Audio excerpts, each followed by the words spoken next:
Welcome back, my friends, to episode 19 of Beyond Bricks and Mortar. On this episode, I'm joined by Bernadette Brennan. Bernadette is a colleague who has quickly become a very, very close friend. Now, we work together on two spectacular listings. However, here's the kicker. Those are commercial listings. Now, there's definitely been a shift in my business over the last couple of years, but over the last year in particular, where I have actually put a percentage of my focus into commercial property. Now, why is that? Across the commercial markets, there's a vast amount of available property, but very little of it is actually marketed with a certain storytelling method, the storytelling method that I love to deploy when it comes to selling homes. Now, I knew I wanted to break into this, but of course I couldn't do it alone because commercial real estate is a business with its own intricacies. It's really its own animal. Bernadette is a brilliant mind in that world. She was recently named the managing director of the commercial division at SERHANT. And together we have partnered up on two incredible listings where I can do what I love the most in that marketing sphere. And she can really be the guiding light in what it takes to actually sell commercial property in this market. Now, this conversation was a special one. We went deep in how we meld together those worlds, where you have a company that's predominantly focused on residential sales, and now you have someone like Bernadette who has come in to really create this commercial powerhouse within SERHANT. Lots of residential agents are looking to partner with her in that context because they know what she's capable of, and they all want a piece of that action, and I am no exception. However, I do like to believe that we've developed quite a special bond over these last couple of years. It's really an honor to work with her, and it's an honor to have her in the chair to share her story. This episode is packed with insights, stories, information that add value to anybody in the real estate business, commercial or otherwise. Bernadette tells some pretty insane stories on this podcast. In fact, you'll have to watch all the way to the end to really get the best of it. That's at the very end of the episode. I'm very excited for you guys to listen and watch this one. If you are new here, welcome. New episodes of Beyond Bricks and Mortar are every single Wednesday on YouTube, Spotify, Apple Podcasts, everywhere. So please remember to like and subscribe. And now, without further ado, here she is, my dear friend, Bernadette Brennan. I find that in our business, the mindset is always shifting. Sometimes the mindset is taking us to new heights. Sometimes it's dragging us through the mud. But it's always evolving in some way, shape, or form. It's never like really singularly focused. So my first question to you is, what are you finding is really on your mind nowadays as it relates to... Oh, I'm so sorry. That's number one you don't do in shooting. Usually when I shoot with Ryan, it's extremely embarrassing because I always have like a game that goes off of my son's, like Cocomelon game or something. And he's like... It's funny. He always calls me when like my kids are screaming in the background. Oh, I've had those moments with him too. Yeah, he's like, my kids will be just like screaming in the back. I'm like, sorry. That is. And then he actually called me once with his kid screaming in the background. And then you felt like better, right? Yeah. He gets it. I think I told you when Gary Vee was on his webinar, I felt better because his kid walked in and he was like, "Hey!" I liked that moment. It was like a very natural moment that he's like his kids are in the background, he's hanging out, he's all good.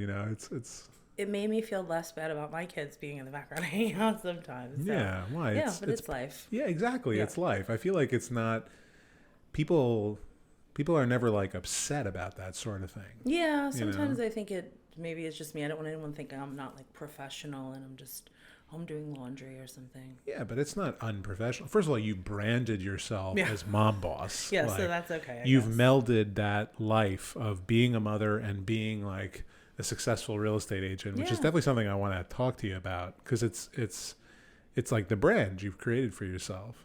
Without knowing it. Really? Yeah. Oh, it wasn't like strategic? No. And it's funny because you always hear like our company and Ryan talking about like authentic brand, right? Yeah. So when you actually have an authentic brand, it's just you. That's your brand. So there wasn't really that much thought. I was a mom and I didn't want people to think I was just a mom and I wanted them to know I was a boss. But I also had kids I had to remember. So just merging them together and somehow that name was available, and I really questioned it for years. I'm like, is this weird? Is this good? Should I be Bernadette Brennan, the realtor? No. And I'm just not doing that now. Yeah, I agree. And sometimes you see people's pages, they're too real estate centric or they're too professional, but what really drives attention is the authenticity behind it, is people want to feel like they're connecting to the person that they're interested in. Yeah. So it's like you're posting your everyday life, but like those are the things I'm like me personally, I'm most interested in seeing, you know, maybe it's because I'm a parent as well. So I see like, I feel like I'm watching you with your 2 kids, and it's like, I feel like I'm watching the future a little bit. Oh, when I still do that with older kids, like I watch what's about to happen. Like the first 7 years of my kid's life, I was just studying parents who had a kid that was like 1 year older. Yeah. I was like, what happens next? Yeah.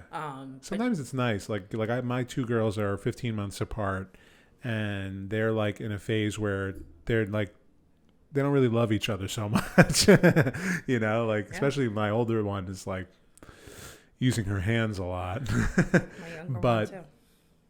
When I see like my sister has 2 girls, also similar age gap, but they're older. They're, you know, however old they are, but they're older, and you see how connected they are at that point in time. And it's like, okay, like I feel like I'm watching what's going to happen. Yeah, that's what's nice. And that's why I was a sibling, and I always thought it was important to have one. And only children are great too. But I just always thought it was that connection was cool to have, especially because we're older parents. So it's like, you know, if something happens, they got each other. And yeah, but they also fight and sometimes don't love each other so much. So usually those are the calls when they're like having a wrestling moment.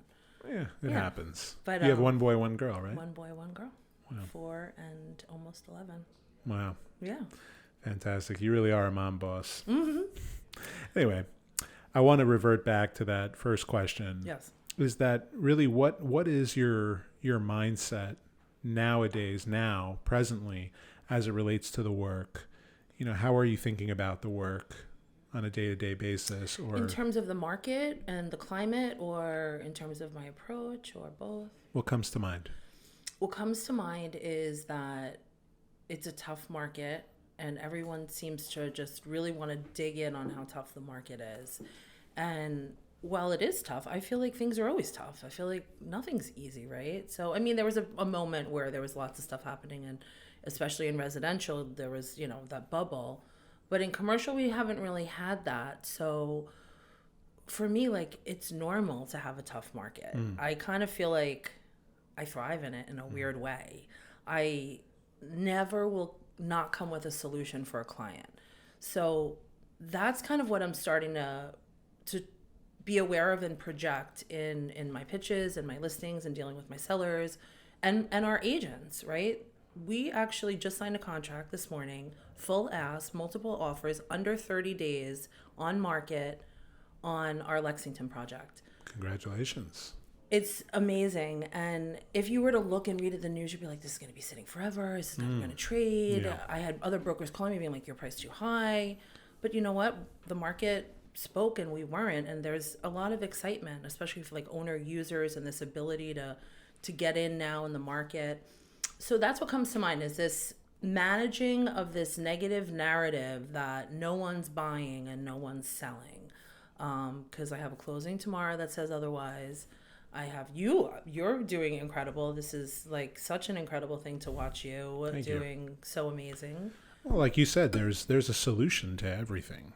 Yeah. You know, there is no market in which we cannot do business in which we cannot succeed in. And I think that, you know, it's funny, like, you know, in the commercial world, and I think this is where you certainly stand out and where you probably coming to SERHANT was a very good decision for your career, is that, you know, like, if the brokers aren't working in the commercial world, then the market's dead. It's like, yeah, you know, the week of Christmas or the week of Thanksgiving, like the market's dead because the brokers aren't working. Right. And the difference is that in the residential world, buyers are always searching. They're always on their phone. They're always looking through StreetEasy. And if they want to see something, they're going to put in an inquiry no matter what time of year it is. Like, I've done some of my biggest deals in November and August. Mm-hmm. So it's just interesting that, like, there is a little bit of a shift happening, I feel like, in your world, in which, you know, the brokers are starting to realize, especially from seeing the work that you're doing, how important it really is to be operating that way in a solution-oriented way, because the market is always changing, and New York has a lot more bad years in its history than good ones. That's true. I feel like there are a lot of commercial brokers that are still in that space. And I actually was going through an offer last night with one of a big broker that I work with. He was saying, no, my client's not coming up. He's not coming up. He's not coming up. I'm like, well, how is he submitting his initial and his best and final at the same time? Like, you've got to get your client up. Like, oh, well, the market. And I felt like I was his mother. And he's older than me, by the way. And he's probably arguably more seasoned. And he was like, I can't believe you're, basically like schooling me here. When I was like, no, we have to do better. Like, we are here to bridge this gap. Yeah. And we've been in pitches together. So you've seen me advising clients on property values that are much less than what they think. So for me, I'm used to that swing, but I'm like, we got to bridge the gap, right? So that's kind of, I feel like no one's coming to us to know the problem they already have, right? Right. And yeah, that's been something that we've been trying to work to bring to the forefront, again, authentically, just because that's the type of person I am. Like, I never want to just sit in something and be like, oh, didn't sell.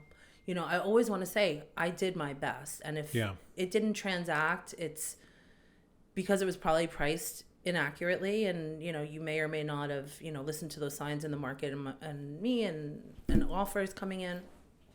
But I always feel like we have to do our best to try to make anything transact in any market, good or bad. Yeah, especially because you don't want to be known for the listings you don't sell. Right.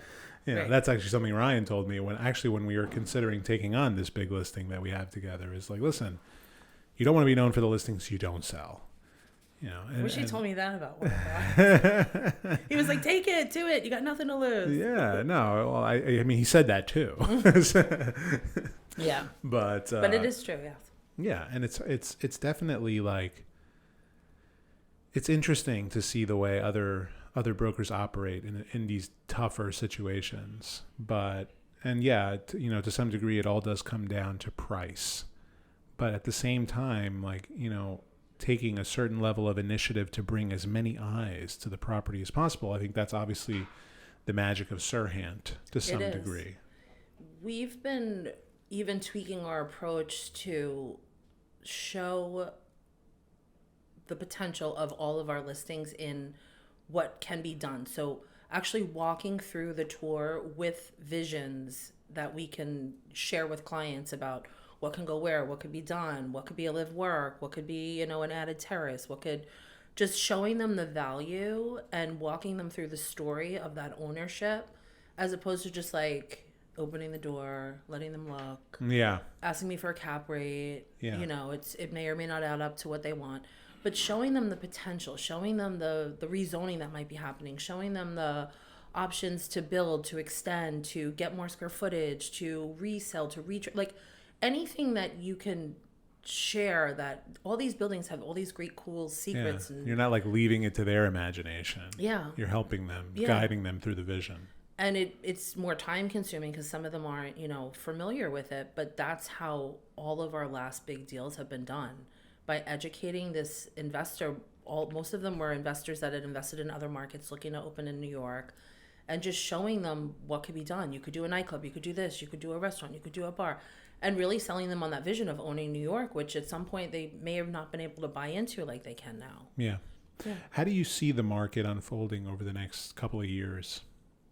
Commercially. In your world. Yeah. There's a lot of loans coming due. There's a lot of buildings that unfortunately are valued at less than what the debt is owed on them.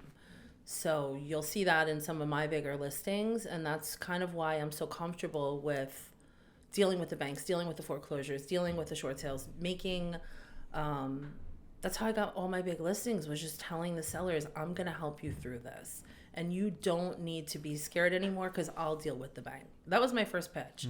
That's how I got 19 West 55th Street. Wow, that's a very unique approach in commercial real estate. There really is not much of an emotional connection with the real estate professional in that world, I find. It's very true, but I like to think it's somewhat of a unique ability to connect with people that I feel are going through a hardship, right? Because it's like everyone's like, oh, I don't feel bad for that owner. People had two $50 million buildings. Well, guess what? He's about to lose 80 of the 100 million that he put in, and the other 20 million he'll never get back. So some of them have lost it all, and that's they're nervous because there's judgments that might be in them, foreclosures, expensive legal fees, buildings that need to be kept up, taxes that are due, pressure. It's a lot of pressure. You go behind 1 month on some of these, these mortgages. Yeah, and all of a sudden the Real Deal makes an article about it. Most of my sellers, have been in there, and I've been featured as the broker for these, foreclosure. Oh, that clients. helps. Yeah, I mean, I feel bad because I'm like, please retract that about my seller because we don't want that transacting in that way. And then I'm like, but they never do. They never do. And then, I mean, my name is kind of looks good because I'm the one that's, getting these clients and helping them along. But I like how you're taking a hospitable approach to this. It's like you don't just need a broker to sell it for you. You need someone to help you through this, to get you through this tidal wave. And there's, a lot, like you said, the Real Deal, when it comes out, everyone's trying to avoid that from happening. Right. And everyone knows that's eventually what's going to happen, right? So you're all trying to get that, get ahead of that before it happens. So then once that happens, you're kind of like, you know what? The Band-Aid's off.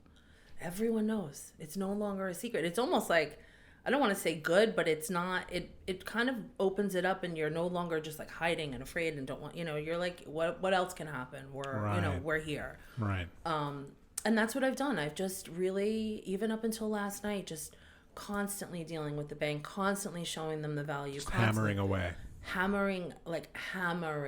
I'm like, I feel like at this point, I'm like, why have you not gotten down already? So we have gotten to a space where originally they were like saying we're not going to take a loss at all, and then it was maybe we'll take a small haircut, and then I think our last thing I got them down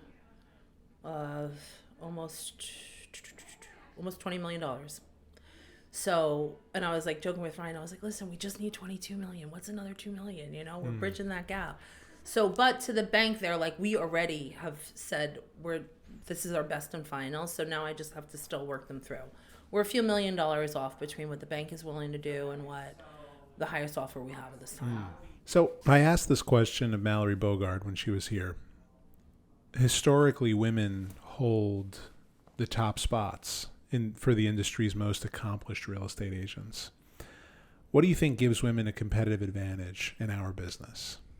Oh, that's so interesting. I didn't realize that they held the top spots. They did.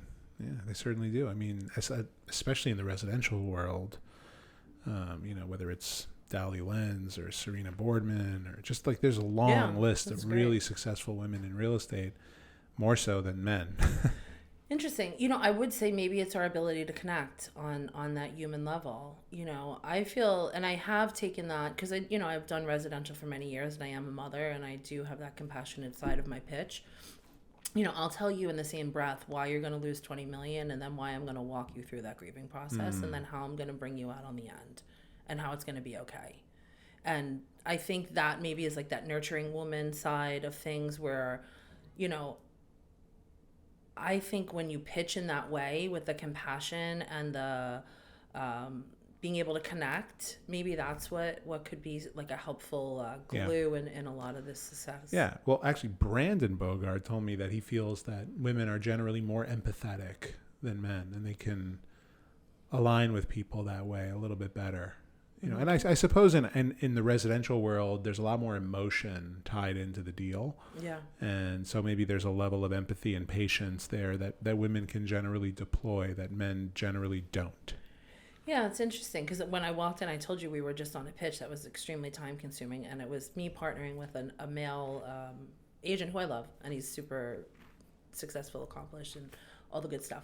But we had such different pitching styles. Yeah, like a very big disconnect. Very, very big. And he was actually, it was a little bit opposite because then he was being really empathetic. And then I was like, we need to get to da. And so I think there's probably a balance between having empathy, but still being able to not get distracted and stay on course. Yes.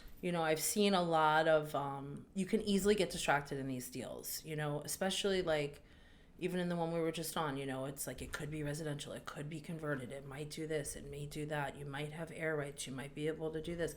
So like you can get stuck in that vision and that rabbit hole as a seller, just exploring these options in their mind, they think maybe if I resell at a residential number, I'll be able to trade higher than commercially. So in some of these live work type buildings, that's the hope, right? But we're not there. So we can't sell that dream that might happen a few years later.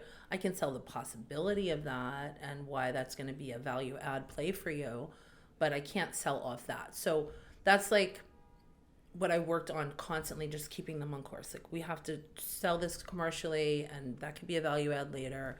But just, really making sure that people understand that you don't want to just be everywhere in a listing. You have to, really hone in to transact these days. Yeah, absolutely. You seem to have a long track record of success in real estate. So why SERHANT? You took a chance coming to a company like this. So what is it that really drew you through the doors of Ryan Serhant's clubhouse? Was that a good sigh? No, it's great. I never thought of it like that. It's always been amazing since I got there. But in my own mind, I was like, is this a fit? It's a young company, and I had already had my own brokerage, and I wasn't, It's New Leaf Realty, yeah.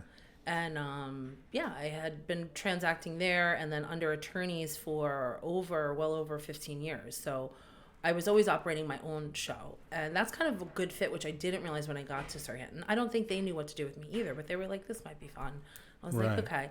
And there was just, from the time I walked in, I remember I walked in, they were shooting this very, very high-end, like, everybody was like dripping in Hermes and like Gucci, and I was just like, what? And they were serving champagne. It was noon, and I was like, what is going on? Like, I was like, I don't know. Like, this is like a thing. Like, I was almost uncomfortable because I was like, I feel like I might be too old and not dripping in diamonds, And I was like, but I walked up and I met Scott Hill, and there was just like a vibe in there. It was like, it's good energy. It's really good energy. Yeah. And the culture of the company is like nothing I've ever seen, real estate wise, at least. Like, it feels like family. Yeah. It always feels right. And it always, a lot of times since we're a new company, we're still growing and stuff, but all of that to me is like exciting, right? Because we could be at, Elman or one of those bigger companies, and we're just like, agent number 7,529, right. And you do this, and this, and you sit in this room, and this is what you do. And like, I think because it's new and because of our level of experience, there's an ability to kind of carve your way that to me is like extremely exciting. Yes. And I'm very passionate about. So I told Ryan last week, like, the first year was about just kind of acclimating and figuring out like where I fit, right? Because I never want to be doing something that someone doesn't want me to be doing. I'm always kind of reading the room, right? Which is another very important thing. I think people don't really take that much into account, reading the room. Yeah. Well, talk to me about that. What is your philosophy on reading the room? The older I get, two things have happened. The more cognizant I've become of reading the room and just not doing what I want to do because I think this is what everyone wants. It's actually to the opposite, where like SERHANT's like, we want you, like, go do it. And I'm like, are you sure? Like, just want to make sure that, we're in alignment, because I don't want to be, just running stuff without being synergistically aligned. And that's one thing that I think why we've been able to get to where we are commercially, is there's like an ebb and a flow of just feeling what we could use and where my value could be, and then figuring out how to maneuver through that. So my philosophy on reading the room is, I just think that a lot of agents I see are and maybe they're not comfortable pitching, but they're so consumed with like, I want to do a good job pitching, and I want to tell them I could do everything, and I want to do this, and I want to do that. But like, someone had said to me something very telling recently, which was like, you should be listening more than you should be speaking. Yes. And especially in a pitch, because the more they talk, the more you connect, and then the more comfortable they get with you, and then the deeper you can go. Yeah, you have to also let go of like this hyper focus on the transaction. Like, this business, while it is transactional, it's also not. It's relationship based. Yeah. It's like, that's where the strength of the work is, building relationships, and that's what creates retention and your staying power in real estate. It's so true, because I never really think about I want something to transact, but I don't think of it the transaction. You will never see me sitting there with a pencil, scraping down what commission, who's getting what. Right.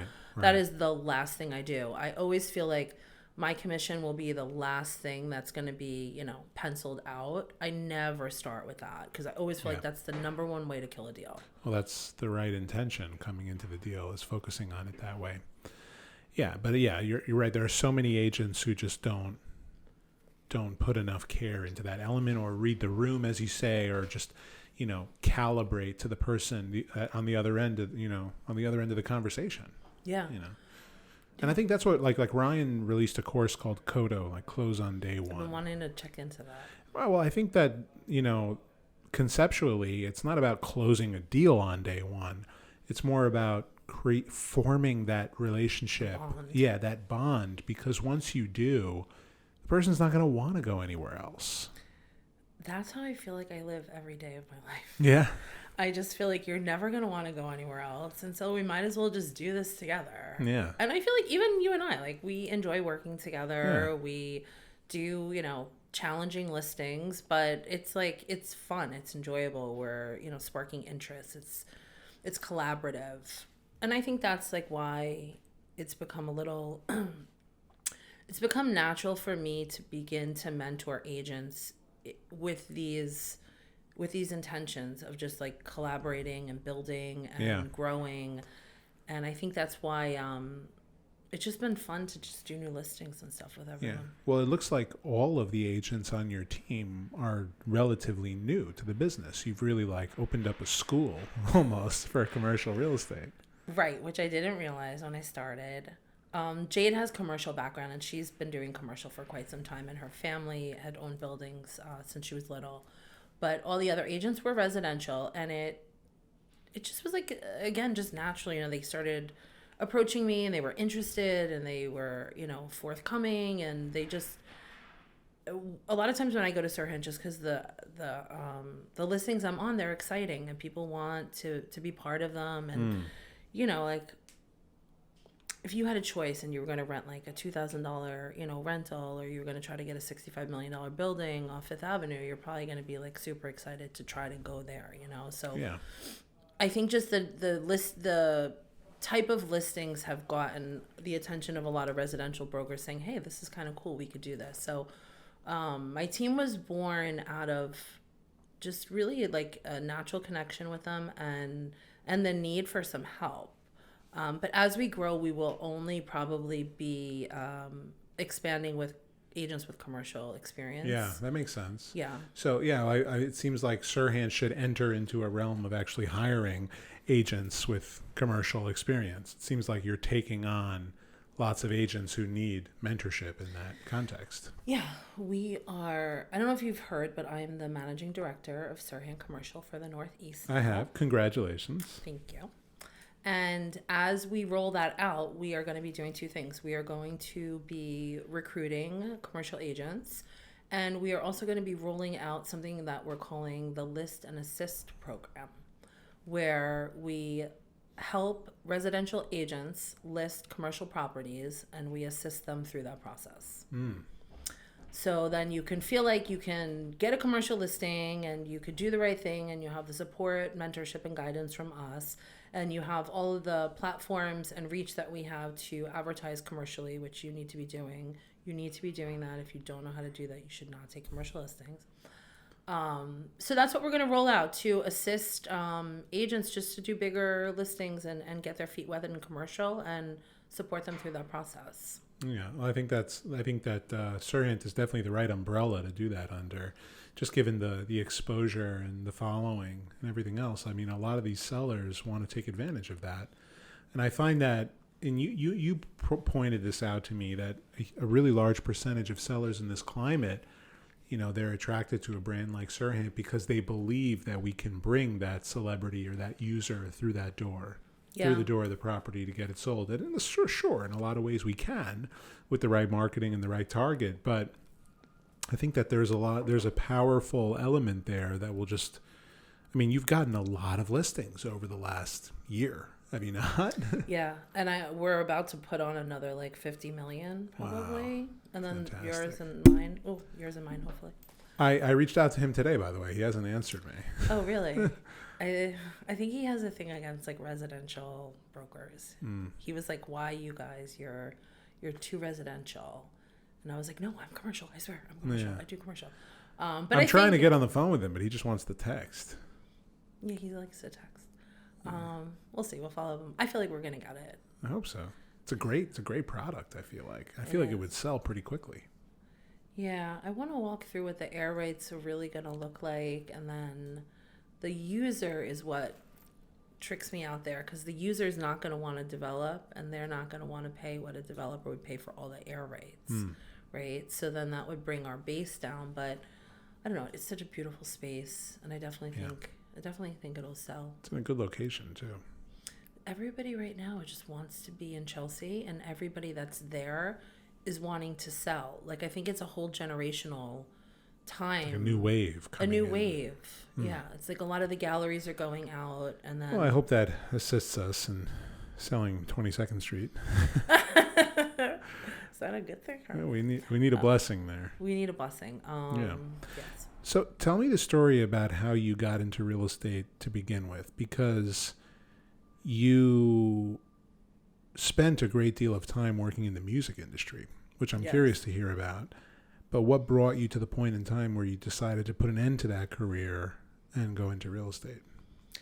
That was a process that took me well over a decade, because I loved the music industry, and I was very... You seem to be pretty well connected in that industry. Yeah.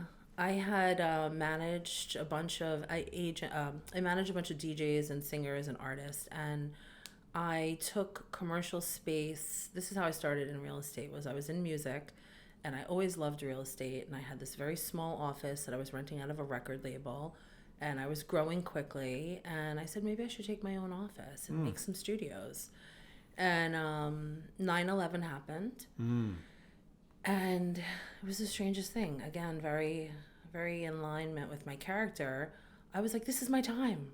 I was like, now is the time. Like, and no one is gonna not let me get a space. I'm like, they probably won't even need my bank account.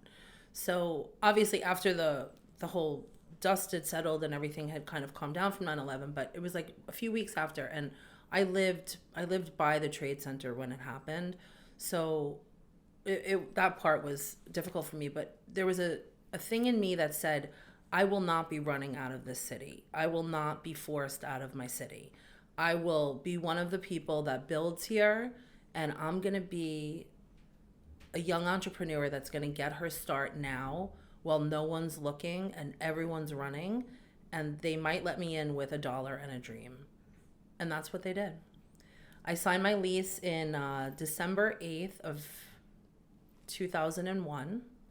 I found the space in like mid-October. VH1 and MTV were shooting there, and it was a huge space in the Film Center, a very famous building on 44th and 9th Avenue. And I said, oh my God, this is going to be mine. It didn't matter if it was $1,000 or $50,000 a month. To me, it meant nothing, because I had never had to pay a commercial rent. So I was like, I can do this. So I got this space. I had gotten the right to get the space. So they sent me the lease, and I was like, really? You don't want my bank account? You don't need any landlord letters?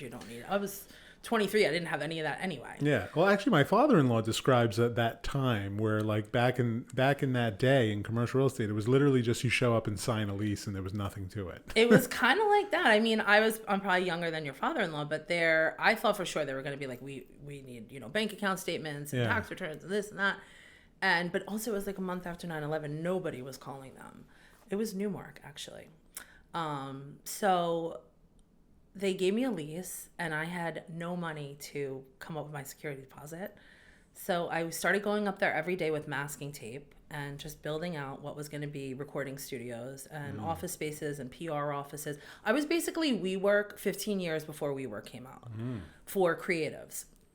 But I didn't know that either, right, at the time, because I'm just building, and in hindsight, I realized. So I started building with I started putting masking tape down, and I knew a bunch of DJs and producers, and I was like, see this masking tape? Imagine you can have your own recording studio. All you have to do is pay 2 months security and I forgot whatever construction fee I came up with. And they were all like, okay, where do I sign? So Newmark kept calling, like, where's your money? Where's your down payment? Where's your lease? And I was like, my attorney is reviewing this. I had no attorney. So, but that's how I bought time. So then I got all my money together, and finally I called the property manager and I was like, my attorney said we can sign. And I came in, and to this day I'm like, I wonder why they thought it took so long and there wasn't one red line. I just signed. Yeah, this looks fine. This looks fine. So yeah, I used all the money. I had gotten 9 DJs and producers to sign up and give me their deposit. And I gave my money to the building, and then we had to build. But I didn't have money to build, so I was like, what am I going to do now? And that's how I met my husband. He was recording at a studio across the hall from me. Your husband's a musician? Yeah, a music producer. And, now he's in creative. He's a content producer for television. But at the time, he was doing music, and he came in. He says, you're going to manage me. And I was like, I can't do that. Like, I'm getting this space, and I have to figure out construction. And he said to me, oh, my partner's cousin is backing our band, and he owns a construction company, and we can do this for you. And I was like, no one is doing that. And he did, and they did. We negotiated 6 months free rent for their recording studio, which is a little room in the back of my space. And my husband and I started dating. We quickly, we went from like 0 to 100 in a few months. Because now we're building, right? So we went from like just meeting each other to building this dream, Yeah. And that's what we did. And we were there for many years. And how long did you date before you got married? We never got legally married. Really? No. Oh. Still on the market. No, I'm joking. What's stopping you from just going to City Hall and getting it done? Now I feel like it's been so long. We'd probably like fight walking down the aisle. I don't know. No, I don't know. It wasn't important to him. His parents were divorced, and so he says kids are more important to me. And we were both always so into our career. Yeah, but you refer to him as your husband. I do, just because it's like I'm too old to be like baby daddy, and then it's weird partner, and then it's like, am I, in a? You're wearing a wedding ring. This is actually not. No, but he just bought this for me on the cruise. It's just a little fun ring. Yeah, that's nice. It's a fun little thing. So that's how I started in commercial real estate, but I always had 1 foot in, 1 foot out. So I was always like I became the recording studio broker. Still to this day, people will call me. That's actually how I got to SERHANT. Is there still a market for that? I mean, I had a call last week, and I was like, there's really not that much of a demand for people that want to have loud recording studios. Are there still studios in New York City? Like, do people make music here in this city anymore? People make music a lot of people. I get a lot of calls regularly about that. We don't do it that much anymore, but yeah, there's still a bunch of studios like Alicia Keys' studio, Jungle City, all the studios on 27th, right by our listing. Those are in New York. Yeah, 525, 27th Street, 500 27th Street. There's a bunch of studios over there. There's Platinum. There's a bunch of studios. Not like there used to be. I feel like New York used to be a much bigger music culture than it is today. Yeah, I mean, I'm older now and I'm out of it, so I'm like, is that why? Just because I'm not, because you're not bopping around anymore? No, just because I'm not in it. Like, we don't have any brokers that find us music studio space. Where is she? But I had gotten a call I had retired for a few years from doing entertainment stuff, and then especially with COVID, and then I had kids, and really what retired me was realizing like I would have to get $1 million advance for an artist, and I would make 20% in order to make anywhere near the money I would make in just selling like an apartment. Right. So once I realized like I can make a lot more money doing real estate than trying to make people famous that may not become famous, there was that. But we had a lot of success. My husband and I, we have done like records for Madonna, Seal, Depeche Mode, Beyonce, Jay-Z, Solange, Ashley Simpson, Jessica Simpson. We've done so many records, and we had such a history. It was hard for me to move out of that. Yeah, I noticed like whenever we Zoom, I'm seeing like in the background, like you got like all these platinum records like hanging on the walls. I'm like, what is she, Dr. Dre? Like, what is this? People think I'm like an ultra fan, like the SERHANT like Simple team. It's like, it's so nice that you love Britney Spears so much. And I was like, I don't love her that much. And I would be like buying a platinum record and hanging it above like my kid's crib. Like, I'm like, no, like that. And actually, I will show you, but they're actually to me and to my husband, the records. Yeah, so those were fun times. And I think it's also what's allowed me to have such an easy time dealing with celebrities and higher net worth buyers and stuff like that, because it's normal for me to. I mean, I produced events for Madonna. So you don't really fangirl when you see. No, I'm more like you have 5 minutes to get on. We da da da da da. I'm gonna give you the breakdown. Yeah. You know, I don't. Yeah, I don't ever fan out really. Yeah. I would fan out more on like, I don't know, maybe a Bravo thing. You like reality TV? My wife loves that stuff. You're not into it, right? I mean, if she like has it on, I'll watch. But no, I'm typically not into it. I find that like all the cast members on these shows are all just dumber than a box of rocks. I love them. But my wife absolutely loves it. She really, really consumes it. And I would say that she definitely gets starstruck from those types of people. I feel like there are certain people that I will get starstruck by, like people that I really admire. But you don't really feel that. You don't fangirl. No, I mean, I remember when I was living in the Village, like Julia Roberts was in front of me getting a smoothie, and my husband's like, "That's Julia Roberts," and I was like, "Do you want blueberry? Is it oat milk?" I was just like, I don't know who is in front of me. Every day I'm walking, he'll be like, "That's so and so. That's so and so," and no, I don't really. No, I don't really do. I'll be like, "Do you need an apartment? Are you looking for a recording studio? How can I service you?" Like, yeah. Well, you've done a bunch of residential deals, have you not? Yeah. Yeah. Actually, I've sold a bunch of apartments to parents in my daughter's school. That's good networking. Yeah, it's been fun. You really are a mom boss. Yeah, it's been fun. But now they're seeing like all these big listings, and they're like, "Oh, is this too big or are we too little?" And I'm like, I never want someone to think like I don't take any level of any listing seriously or any sale. So yeah, I actually like always having my foot into doing different things like resi and stuff. For sure. So you were actually the exclusive broker for commercial properties like 78 Kingsland and 369 Park Avenue.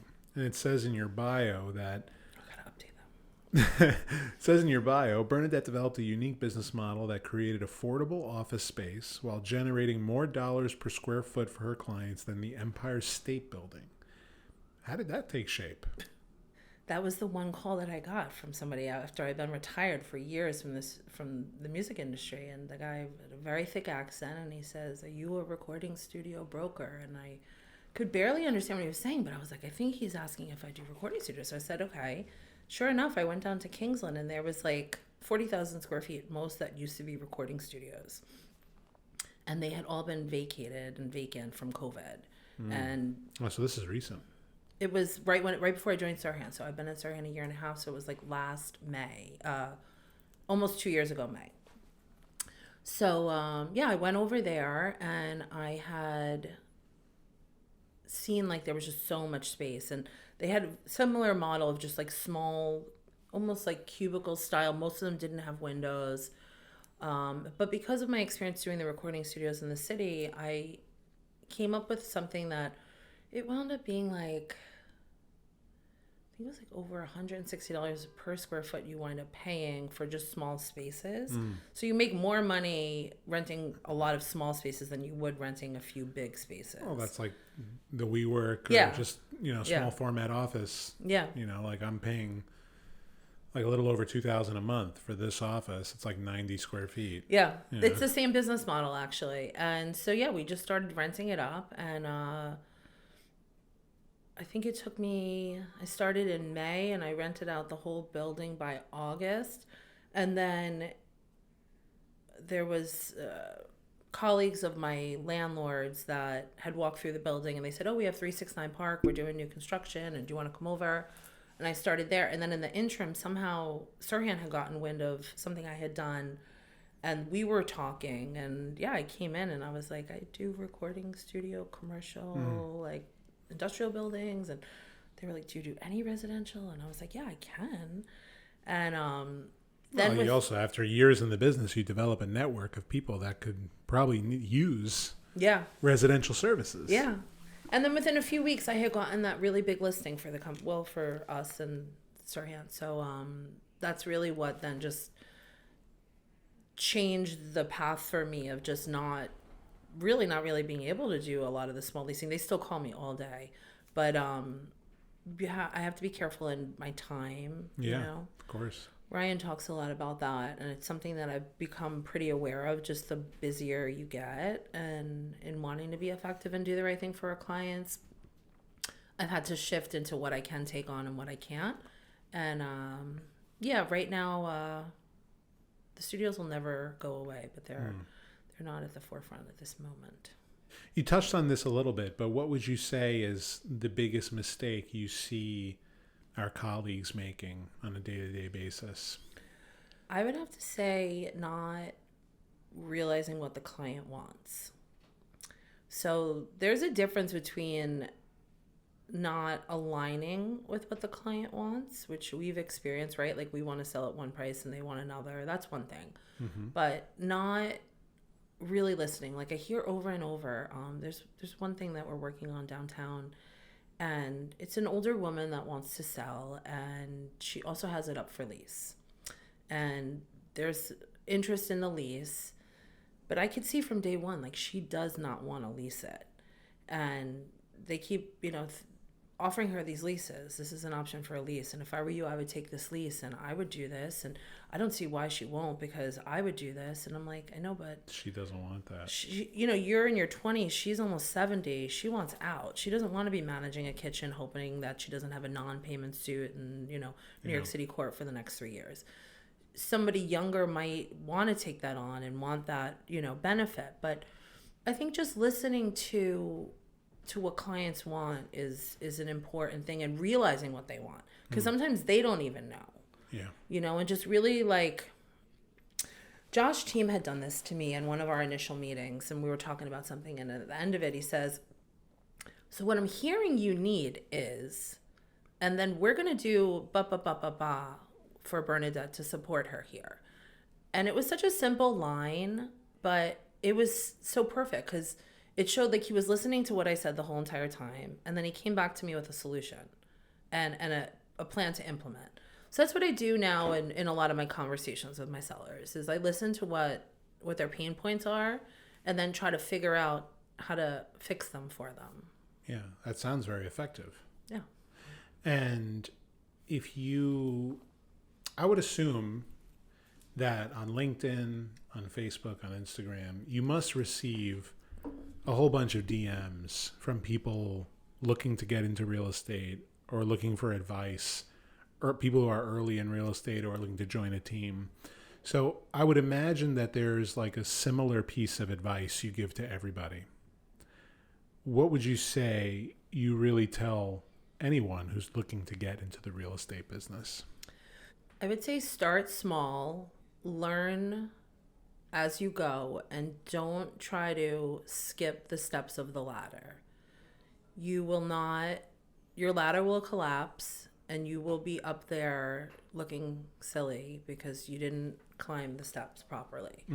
So for example, not in my current team, but in my last brokerage, I had an agent. She just kept telling, I want to sell buildings. I only want to sell buildings. And I was like, can you please lease one walk-up office in anywhere and then come back to me? Right.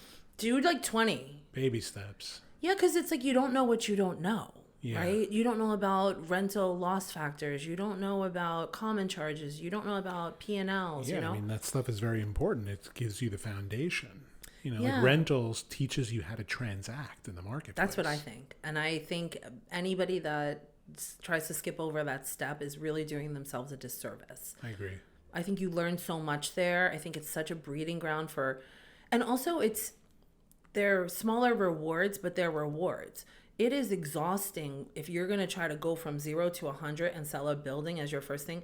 You're going to not do that, and you're going to be really down on yourself, and you're going to be depressed, and you're going to not want to do this anymore. But if you did a little studio rental here, and you did a little, commercial deal here, or a little 1-bedroom here, and maybe you sold a studio apartment for someone's, father or whatever. Yeah. You have all these little wins, and then your confidence is up. Yeah. You also have a lot of knowledge you could bring to the table. Even with small transactions, you learn a lot from them, and it gives you like more to talk about. Mm-hmm. Like you go straight to selling a building that you've never sold before with no prior real transactional experience.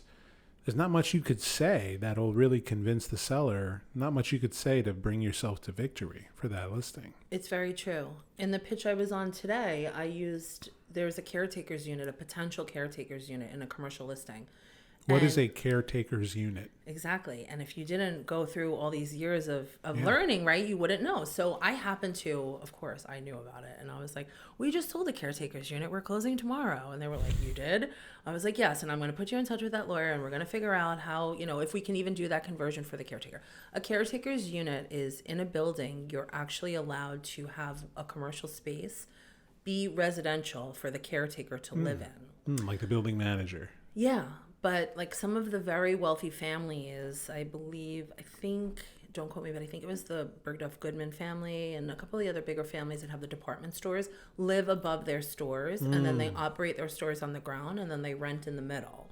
So it's like a genius way to get around not having to pay for residential price points. Yeah. Aren't there people who live like above Carnegie Hall?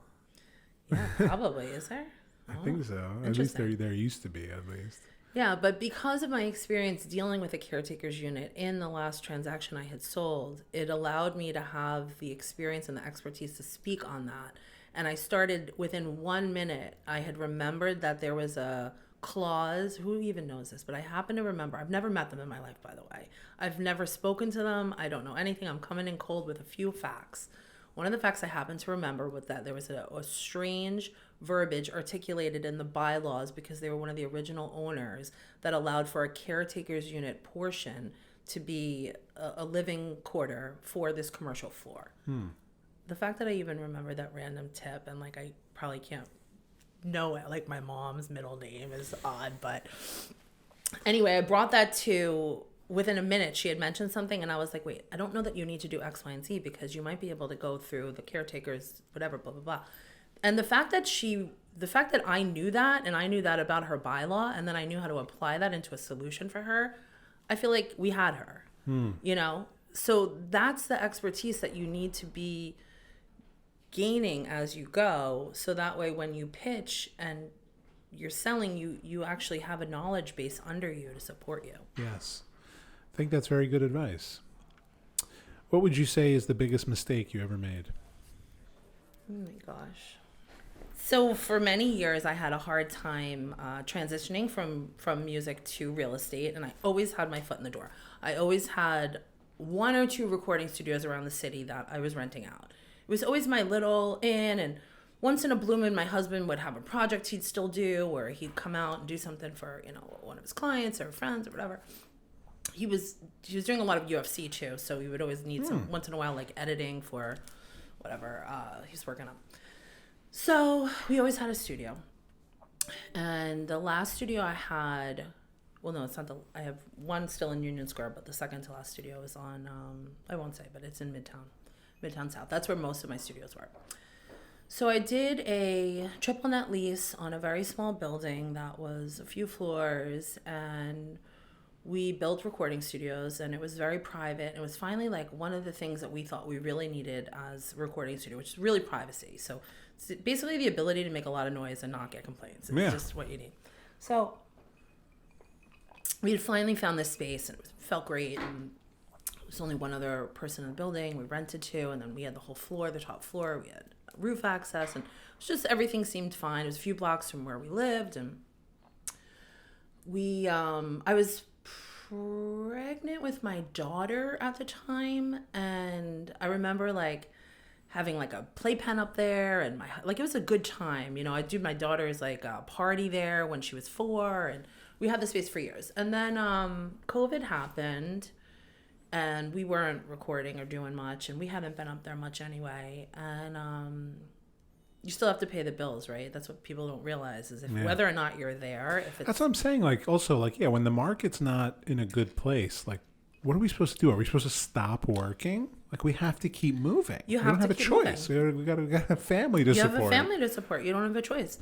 So in this instance, I had rented the studio out to somebody, and they had, this is sometimes a theme in recording studio rentals, they had not pay their rent, and they had gone behind in rent, and then I'm carrying it, which sometimes has happened throughout my career, but then you get into a situation where this is probably why I can really relate to a lot of my sellers, because you could feel when you're so vested in something, you put so much money in, it's like you just got to see it through. So a lot of times I would carry my spaces during these periods where either tenants wouldn't pay or recording studios went under or they moved out or whatever. So I had a very good paying tenant through COVID. She actually paid, like, even throughout like the first 6 months of COVID, she was running her studio, never late on a payment. And then something had happened in her family. She moved to Florida.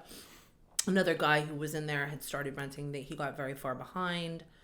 And I was like, should we give it up? Shouldn't we? But, we had already built it. We put so much money in it. It was like sentimental for my husband and I. So we rented it to recording, like, producers. And there was, like, something I felt was just didn't feel great. But I was also in a situation where I was like, I don't know what else to do, right? No one else is calling and the bills are due. And he was literally like, I can't even tell you how much money this person met me and handed me in cash in a bag on the street. It was so uncomfortable where I was like, you have to be in front of my house. I need you looking behind. Like, I was so, cause I'm like, are you going to kill me? I had just met him and he's like, I'm going to bring you a bag and it's going to have all this money and, we're going to do this and da-da-da. But it's like, I don't know. So I'm like, I'm already in so deep. Right. So I say, okay, right. It's like 11:30 at night. I'm going downstairs. He was supposed to come first. It was like 4, then 5. He's making this 7. Delivery in the middle of the night? Yes, late. And I literally, shady. It was so shady. I mean, it's rap music though. It's like, come on, this is like when they're getting started. Yeah. So I'm like, and I had already dealt with so much like of this, like these types of characters. They're always up late. And even my husband, he's working late. He's, he's like a night crawler. And so I'm kind of used to it, even though I wake up like 4 a.m. So I'm like, pass out super early. But me too. I pass out really early and I'm up at like 4:30. It's been weird. I think Ryan's doing that to us. Maybe it is. Maybe it's the SERHANT effect. It's the SERHANT effect, right? Thanks, Ryan. But so anyway, I said, of course I'll meet you in the middle of the night with a huge bag of cash.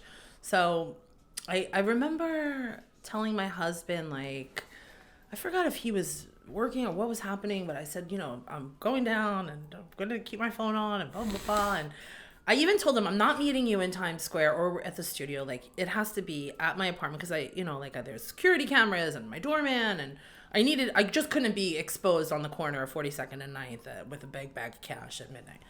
I mean, even I have boundaries. So anyway, I'm like, but it was supposed to be, originally it was like he's coming to the city at 5, and then it was 6, and then he had to wire money, and then he's somebody from California. I don't even know, but he was also managing quite a well-known rapper at the time, and so we were like, okay, maybe that's just how they do things, whatever. Anyway, he comes with his bag, and he pulls up, and he is like pimped out and clothes. Like, I was like, whoa, like that coat looks expensive. Like, you're in like your robe going downstairs. I'm basically in my, like, trying not to get murdered. Got like your slippers on. Basically, I was like, I honestly barely could stay up for him. Like, I was like, I am falling asleep, but I do need this cash. So I go downstairs and I remember being like, you look really good. Like, he was like just dressed very well. I was like, where is this guy going? So anyway, he's talking and it's like, I don't even know where this was going. It was like, I just want to go to sleep. Just give me the bag. And so he's like, something about entertainment and then strip clubs and then this money and then that and then this and the drill and the rap and the music and the production. It was going in so many places, but I'm like, I'm seeing the bag and I'm like, he's already signed the lease. Like, what am I supposed to do here? So he gives me the bag and I remember being like, okay, I didn't die. The money's here. I just made a hell of a lot of money. So I go upstairs and, whatever. It was just another day in the music industry. So that was fine. And then every month I'd be like, do you have the money and this and that? And sometimes he'd have it. I mean, he was able to keep current. For, like, once, maybe he might go behind a month and then he would make it up and kind of like that. So, but at the same time, it's like, once you're doing this, now it's like you're almost on the same side because you're just wanting to get your rent, So it's like, oh yeah, if you, you can pay me half now or half now. Like, what are you supposed to say? You can't pay me anything or, Yeah. So it started getting like that. Started getting hairy. A little bit, but I was still, getting the money. And even if it came a few weeks late, he was paying. And I was making, it was a few $1,000s a month I would make on this deal. So whatever. And then all of a sudden, it was right before Mother's Day, and it was right when that recording studio broker had called me to go to Kingsland Jams. And my kids had to go to school. It was a school day. And I get a call from my property manager, the owner of the building. And he's like, have you watched the news this morning? Uh-oh. I was like, no, what? Would he get shot? Double murder. Oh, my gosh. I still probably haven't recovered from it. So he says, have you seen the news? Have you seen this? I've been calling you. I've been this. I'm like, I'm trying to get my kids to school. Like, Who was this guy? Tupac Shakur? I mean, I don't want to go. You could say he's dead. No, but the people that shot him are still alive. And then they're friends. It's fine. He's dead. It was, so I'm like losing it, right? And I'm in my bedroom now at this point, like screaming and weeping and crying. And I mean, what are you like worried you're next? No, it was traumatizing to know that something you loved so much that you had built, that you were part of. My daughter's like playpen was still up there. Like my gold records were up there. But he was killed there? Yes. Wow. So apparently there was it a conflict, or was it just like a random? I'm going to choose my words carefully here. They're still looking for you. No, I think so I get this call from the owner's rep, and he tells me that there's been this murder. There's 2 people that are dead. And I'm like, my mind cannot. It was almost like when I got the call about 9/11 and I realized it was out of my window. It's like too big for my head to get around. And now I have to get my kids to school. I am bawling. I'm trying not to let them know what's happening, because obviously they should know this. Yeah. And I'm freaking out. My phone's going off, and the press is calling, and this and that, because I used to run my production company out of there. So everyone's assuming it's my studio that this happened in. So I'm processing that this has happened, and I'm like, I'm a wreck. And at the same time, the guy from Kingsland, the owner, is saying, you're going to come rent these recording studios, right? And I'm like, I'm not getting murdered. So I'm like, what am I supposed to do here? But, it was lean times, because it was after COVID. I had taken off some time for my son. I had been covering these studios that weren't paying and whatnot. So now I'm dealing with this. Honestly, it was a really hard time for me, because I still to this day have not went back. So where's the mistake in there? Okay. The mistake is don't rent to drill rappers that don't have bank accounts? A bank account. Yeah. I hear that. That's the mistake. Wow. That is a crazy story. Yeah. Wow, I'm glad I offered you a drink. You need a drink for that one. You told it well. Did I? I don't know. So that was one of... That's heavy. That's heavy, yeah. Wow. Yeah. I feel like I want to do some Googling and find out who this guy was. I'll share off camera. It was, I don't know. I just, and then I was like, how do I get out of this lease? I'm still in this lease for many years. Wow. And even the owners were like, we're going to let you out. Like every time they call me, I was just crying and crying. Oh, yeah. I know. But, you go through these things, and it's weird, but in a certain way, again, it's like, I can probably relate to a lot of owners now that have a lot of issues with tenants in a way that maybe I couldn't have before either. Yeah. Wow. It's funny, in the real estate business, you really see a little bit of everything. Yeah. I feel like I have a lot of crazy stories of weird people I've come across and weird things I've done to get deals done. Yeah, it's a crazy business out there. And yeah, we get to see a little bit of every slice of life. Especially in New York. It's such a melting pot here. Yeah, it is. Bernadette, this was a pleasure. Thank you. Thank you for coming. Thank you for having me. I think we're going to probably do a part 2 after we sell some of these properties we're working on. Oh, I love that. Yeah. That sounds great. Well, cheers. Thank you for having me. Cheers to you. Thank you for being here. Bye. Oh, okay. Fantastic.